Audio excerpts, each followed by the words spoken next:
Hello viewers, অচ্যুতদার free coaching চ্যানেলে তোমাদের সকলকে স্বাগত জানাই। আজকের এই ভিডিওটিতে তোমরা যারা ক্যালকাটা ইউনিভার্সিটিতে বিএ পলিটিক্যাল সায়েন্স জেনারেল বা পাশে বা অনার্সে পড়ছো সেকেন্ড সেমিস্টারে, তোমাদের যে ডিএসসিসি 2 বা এমডিসি 2 বা এমএন 2 পেপারটি রয়েছে, এই পেপারটির একটি গুরুত্বপূর্ণ ইম্পর্টেন্ট প্রশ্ন 2024-এর সাজেশন অনুযায়ী একেবারে প্রথম প্রশ্ন সাজেশনের, ভারতের সংবিধানের প্রস্তাবনার তাৎপর্য।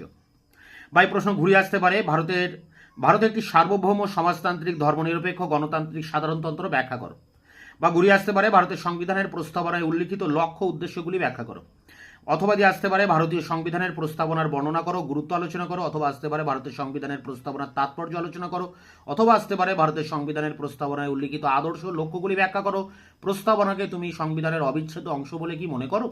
তাহলে দেখো, এই প্রশ্ন খুবই ইম্পর্টেন্ট প্রশ্ন। দেখো, ইউনিভার্সিটির পরীক্ষায় কতবার এসছে পরীক্ষায়, এবং তোমাদের সাজেশনের প্রথম প্রশ্ন এটা। পরীক্ষায় যদি আসে একেবারে প্রথমে এক দাগেই থাকবে। তো তোমরা এই প্রশ্নটি অবশ্যই করবে, ভেরি ভেরি ইম্পর্টেন্ট প্রশ্ন এবং খুব স্ট্যান্ডার্ড কোয়ালিটির একটা নোটস তোমাদের সামনে আমি এখানে তুলে ধরছি। অ্যান্সারটা দেখো, তোমরা এইভাবে একটা হেডলাইন করে লিখবে, সংবিধানের প্রস্তাবনার তাৎপর্য। প্রস্তাবনার উদ্দেশ্যটা আগে লিখতে হবে, অর্থাৎ সংবিধানের মূল উদ্দেশ্য কি বা সংবিধানে কি বলা হয়েছে তার একটা সূচিপত্র হচ্ছে প্রস্তাবনা। প্রস্তাবনাটা পড়লেই ভারতের সংবিধানের মূল সব কিছুই কিন্তু সারসংক্ষেপে জানা যায়। মানে সংবিধানের সারসংক্ষেপ হলো এই প্রস্তাবনা। তো দেখো, অ্যান্সারটা এইভাবে তোমরা লিখবে, বর্তমানে পৃথিবীর বিভিন্ন দেশের লিখিত শাসনতন্ত্রে প্রস্তাবনার যুক্ত করার রীতি লক্ষ্য করা যায়। মার্কিন যুক্তরাষ্ট্রের শাসনতন্ত্রে 1787 সালেই শাসনতন্ত্র রচয়িতাগণ একটি প্রস্তাবনা যুক্ত করেন। পরবর্তীকালে জাপান, আয়ারল্যান্ড, ব্রহ্মদেশ, ভারত প্রভৃতি দেশের শাসনতন্ত্রে প্রস্তাবনার সন্নিবেশ দেখতে পাওয়া যায়। এই প্রস্তাবনা যুক্ত করার একটি উদ্দেশ্য রয়েছে। যে কোনো আইনের সঙ্গে একটা প্রস্তাবনা যুক্ত থাকে। শাসনতন্ত্র হলো মৌলিক আইন, সুতরাং শাসনতন্ত্রের সঙ্গে প্রস্তাবনা যুক্ত করার নির্দিষ্ট উদ্দেশ্য আছে। প্রত্যেক শাসনতন্ত্রে একটি নিজস্ব দার্শনিক ভিত্তি আছে। প্রস্তাবনার মাধ্যমেই সেই দার্শনিক ভিত্তি অর্থাৎ শাসনতন্ত্রের মৌল উদ্দেশ্য ও নীতির বর্ণনা থাকে। শাসনতন্ত্র রচয়িতাগণের আদর্শ লক্ষ্য ও তাদের ইচ্ছা প্রস্তাবনায় রূপ লাভ করে। প্রস্তাবনাকে শাসনতন্ত্রের কার্যকরী অংশের অন্তর্ভুক্ত বলে বিবেচনা করা হয় না। মার্কিন সুপ্রিম কোর্ট এই বিষয়ে মন্তব্য করেছে যে, যদিও প্রস্তাবনার মধ্যে জনগণের শাসনতন্ত্র রচনার লক্ষ্য প্রকাশিত হয়, তবুও প্রস্তাবনাকে প্রকৃত ক্ষমতার উৎস বলে গণ্য করা যায় না। বেরুবাড়ি ইউনিয়ন সম্পর্কিত প্রশ্নের আলোচনাকালে সুপ্রিম কোর্ট অভিমত প্রকাশ করে যে, প্রস্তাবনাকে শাসনতন্ত্রের অংশ বলে বিবেচনা করা যায় না এবং সরকার বা এর বিভিন্ন বিভাগের মূল ক্ষমতার উৎস হিসেবেও প্রস্তাবনাকে গ্রহণ করা যায় না। প্রস্তাবনাকে শাসনতন্ত্রের কার্যকরী অংশ হিসেবে গণ্য করতে না পারলেও শাসনতন্ত্র ব্যাখ্যার সহায়ক হিসেবে এর মূল্য স্বীকার করতে হয়।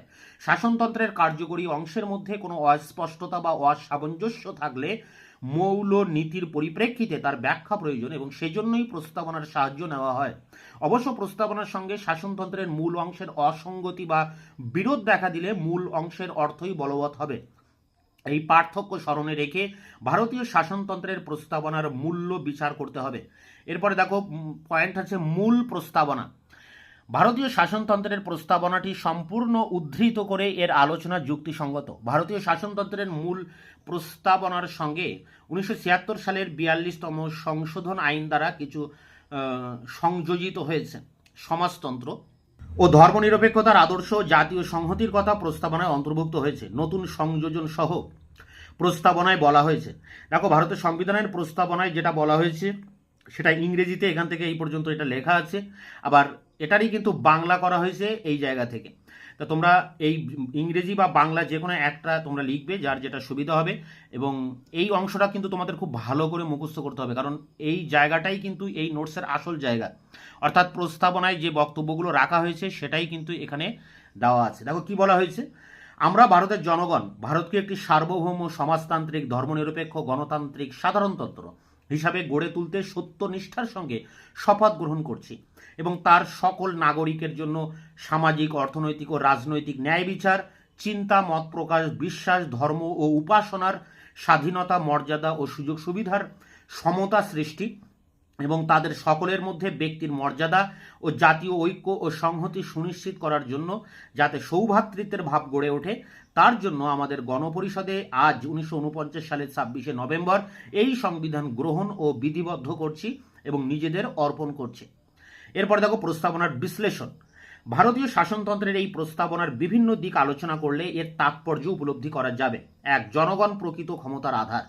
প্রস্তাবনায় বলা হয়েছে যে জনগণই শাসনতন্ত্র গ্রহণ ও বিধিবদ্ধ করে নিজেদের অর্পণ করেছে, অর্থাৎ জনগণই প্রকৃত সার্বভৌম ক্ষমতার অধিকারী।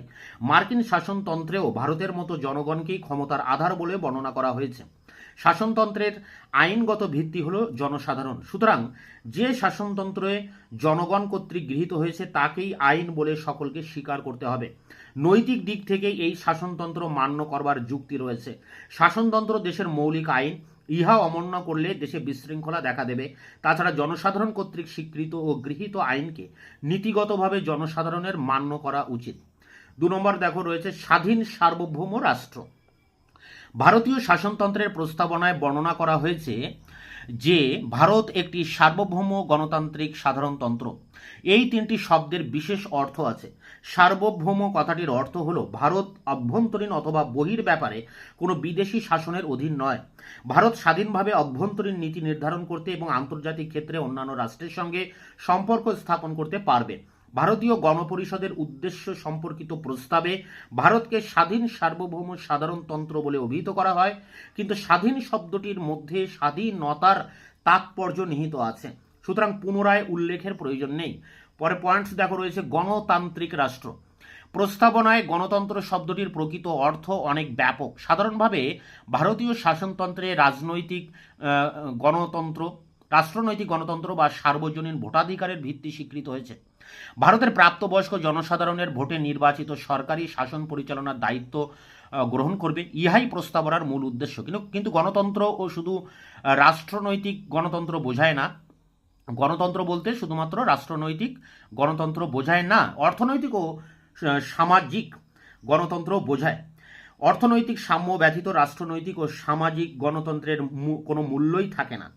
এজন্য ভারতীয় শাসনতন্ত্রের সামাজিক ও অর্থনৈতিক গণতন্ত্রকে প্রতিষ্ঠিত করার আদর্শ গ্রহণ করা হয়েছে। প্রস্তাবনায় ন্যায় বিচার, স্বাধীনতা ও সাম্যের আদর্শকে সুস্পষ্টভাবে স্বীকৃতি দেওয়া হয়েছে। মৌলিক অধিকার ও নির্দেশমূলক নীতির মধ্য দিয়ে প্রস্তাবনায় ঘোষিত সাম্য ও ন্যায়ের আদর্শের কার্যকরী রূপ ফুটে উঠবে। সংবিধান প্রণেতাগণ এটাই আশা করেছেন। এই দৃষ্টিভঙ্গিতে বিচার করলে প্রস্তাবনায় শুধু সংবিধানের দার্শনিক তত্ত্বই প্রকাশিত হয়নি, বর্তমান পৃথিবীর রাষ্ট্রনৈতিক দর্শনও প্রতিফলিত হয়েছে। বর্তমান যুগের মানুষের আশা আকাঙ্ক্ষার মূর্ত প্রতীক হিসাবে প্রস্তাবনাটি সার্বজনীনতায় সমৃদ্ধ। সমাজতন্ত্র। ভারতীয় শাসনতন্ত্রে সমাজতন্ত্রের আদর্শ ঘোষিত হয়েছে, কিন্তু সমাজতন্ত্রের অর্থ সম্পর্কে কোনো সুস্পষ্ট ব্যাখ্যা দেওয়া হয়নি।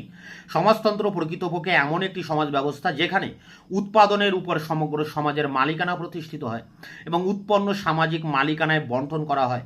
ভারতীয় শাসনতন্ত্রে সমাজতন্ত্রের আদর্শ ঘোষিত হলেও জনকল্যাণ রাষ্ট্রের আদর্শই মূল লক্ষ্য হিসেবে গৃহীত। শাসনতন্ত্রের বিভিন্ন অংশে অর্থনৈতিক অধিকার এবং কল্যাণমূলক ব্যবস্থা গ্রহণ করা হলেও ব্যক্তিগত মালিকানা সম্পূর্ণ বিলোপ সাধনের কোনো সুস্পষ্ট ব্যবস্থা নেই। সমাজতন্ত্র সম্পর্কে কোনো ব্যাখ্যা না থাকায় ভারতীয় সমাজতন্ত্রের লক্ষ্য কী সে বিষয়ে যথেষ্ট বিতর্ক রয়েছে। এবার দেখো ধর্মনিরপেক্ষতা। শাসনতন্ত্রের প্রস্তাবনায় ধর্মনিরপেক্ষতার আদর্শ ঘোষিত হয়েছে। ধর্মনিরপেক্ষতা বলতে বোঝায় কোনো বিশেষ ধর্মের প্রতি রাষ্ট্র পক্ষপাতিত্ব করবে না, ধর্মবিরোধী হবে না বা অধার্মিকতার প্রশ্রয় দেবে না। সকল ধর্মাবলম্বী নাগরিকের সমান সুযোগের ব্যবস্থা এবং ধর্ম সম্পর্কে নিরপেক্ষতা বজায় রাখা রাষ্ট্রের লক্ষ্য হবে। ভারতীয় শাসনতন্ত্রের প্রস্তাবনায় স্বীকৃত গণতন্ত্রের সামগ্রিক রূপটি আজও ভারতে কার্যকর হয়নি। এরপরে দেখো শেষ পয়েন্ট, সাধারণতন্ত্র। সাধারণতন্ত্র শব্দটির অর্থ হলো যে শাসন ব্যবস্থায় রাজা রানীর স্থান নেই, অর্থাৎ শাসন ক্ষমতা জনসাধারণের ভোটে নির্বাচিত প্রতিনিধিদের হাতেই অর্পিত হয়। ভারতীয় শাসনতন্ত্রে ইংল্যান্ডের মতো বংশানুক্রমিক কোনো রাজপদ প্রতিষ্ঠিত হয়নি। ভারতের রাষ্ট্রপতি পরোক্ষভাবে জনসাধারণের ভোটে নির্বাচিত হন। প্রসঙ্গত আরেকটি বিষয়ের উল্লেখ করা প্রয়োজন। ভারত সাধারণতন্ত্র বলে অভিহিত হলেও ব্রিটিশ কমনওয়েলথের সঙ্গে সম্পর্ক ছিন্ন করেনি। অনেকে এই বিষয়টি ভারতের সাধারণতন্ত্রী রূপের সঙ্গে অসামঞ্জস্যপূর্ণ বলে মনে করেন, কিন্তু কমনওয়েলথের সঙ্গে ভারতের সম্পর্ক সম্পূর্ণ স্বেচ্ছামূলক। প্রয়োজনবোধে ভারত যে কোনো মুহূর্তে কমনওয়েলথের সদস্যপদ ত্যাগ করতে পারে। তাছাড়া কমনওয়েলথের ধারণা পরিবর্তিত হয়েছে।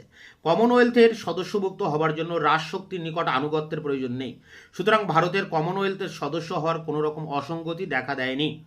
শাসনতন্ত্রবিদ বি.এন. রাও বলেছেন যে কমনওয়েলথের ধারণা ক্রম পরিবর্তিত হয়ে আজ এমন পর্যায়ে দাঁড়িয়েছে যে এর মধ্যে সাধারণতন্ত্রী রাষ্ট্রগুলি সহজে স্থান পেতে পারে। তো এই ছিল ভারতের সংবিধানের প্রস্তাবনার তাৎপর্য বা গুরুত্ব। তোমরা এটিকে সংগ্রহ করে পরীক্ষার জন্য প্রস্তুতি নাও। তোমাদের এই পেপারের অনেক প্রশ্নের উত্তর আমার চ্যানেলে ইতিমধ্যে আমি আপলোড করে দিয়েছি, তার লিঙ্ক দেওয়া থাকবে ভিডিও ডেসক্রিপশন বক্সে। এছাড়া যেসব প্রশ্নের উত্তর আমি এখনও দিতে পারিনি তা খুব দ্রুত তোমাদের সামনে একের পর এক সেগুলো হাজির করব। ততক্ষণে তোমরা চ্যানেলকে সাবস্ক্রাইব করে রাখবে, বন্ধুদের কাছে শেয়ার করবে, নিজেদের মতামত জানাবে কমেন্ট সেকশনে, এবং ভিডিওটি ভালো লাগলে অবশ্যই একটা লাইক